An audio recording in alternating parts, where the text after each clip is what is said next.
total from coronavirus in New York now tops 4,000, the highest in the nation. And as much as we've heard from doctors and nurses on the front lines, it has been very rare to get a look inside these hospitals themselves. CNN was given exclusive access inside the emergency room at a New York City hospital. It is one of 3 in the state now treating coronavirus patients, and only coronavirus patients. CNN's Miguel Marquez joins us with this exclusive report. And Miguel, you really went inside here and saw this firsthand.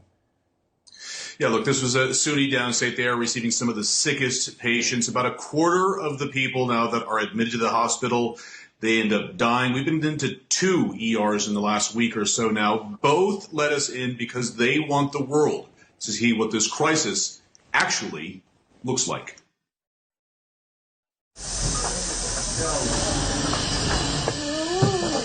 The front line in the fight against coronavirus. The Brooklyn emergency room of SUNY Downstate Health Sciences University.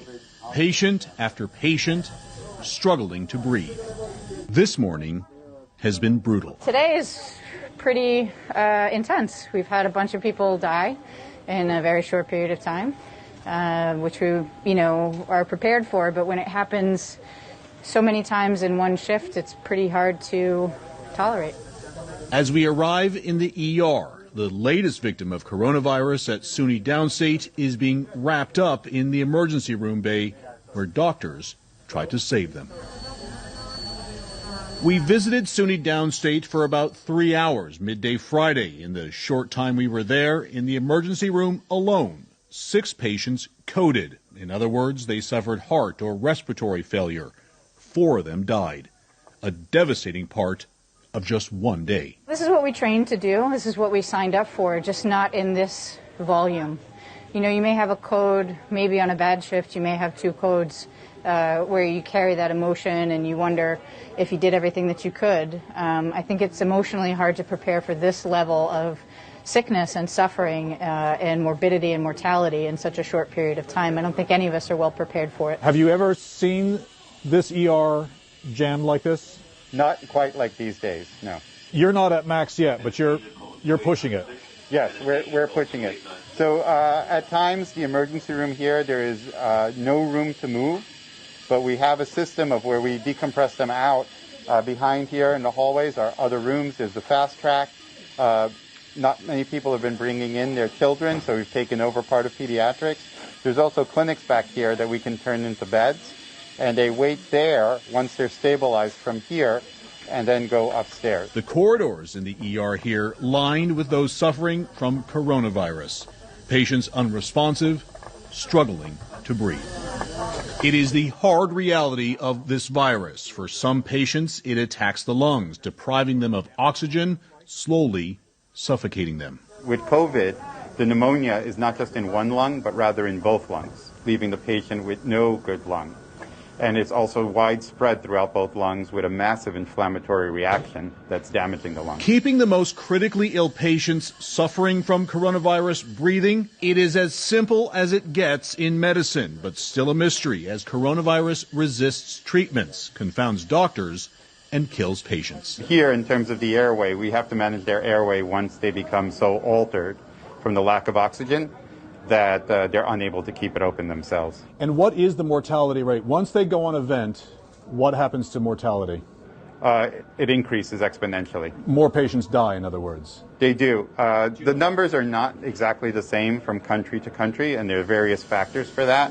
But we all agree that it skyrockets. This is showing that there's some fluid in the lungs. Dr. Lorenzo Palladino is an ER doctor who has done groundbreaking work on putting more than one person on a single ventilator. It's research he hopes that will never have to be used here. What keeps us up at night is precisely what motivates us to do that kind of research here at SUNY Downstate, is that we want an alternative to give to these patients. Not just the ventilators, but also for CPAP in isolation, oxygenation, high flow. We try all sorts of maneuvers in order to keep them breathing and keeping them from suffocating or having a cardiac arrest. Code 99, code 99. And it's not just in the emergency room where patients struggle to breathe and code. Code 99. While interviewing doctors in other parts of the hospital, Code 99. nearly constant overhead announcements Code 99, code 99. that another patient has coded. Room 815. Those announcements for patients already admitted, not those in the ER. Can I just stop you for a second? This Nursing station 62. This is the 5th or 6th code 99.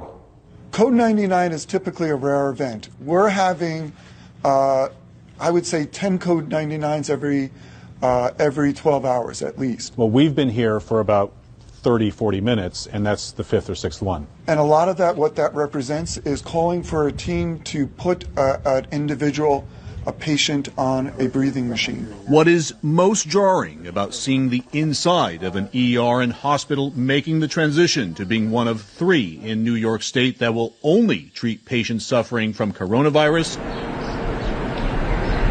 Outside, it is quiet and feels like an early spring day. It's slow moving and is damn boring for a lot of people, but this is a disaster. This is definitely a disaster. It's kind of difficult for people from the general public who don't work in the hospitals, because when you drive down Clarkson Avenue, you're driving down New York Avenue or Nostrand Avenue, which are pretty busy thoroughfares. It's almost crickets, but then here in the emergency department is the level of intensity that you only see in disaster zones that have been televised around the world. Now, here's another disturbing data point about what SUNY Downstate is expecting in the days ahead. Right now, their regular morgue is overwhelmed. They have 2 semi-tractor trailer trucks. They're talking about adding shelves to that because right now they just have all of the bodies on the base of the truck. They're also talking about shutting down streets around the hospital and bringing in 3 more trailers. John.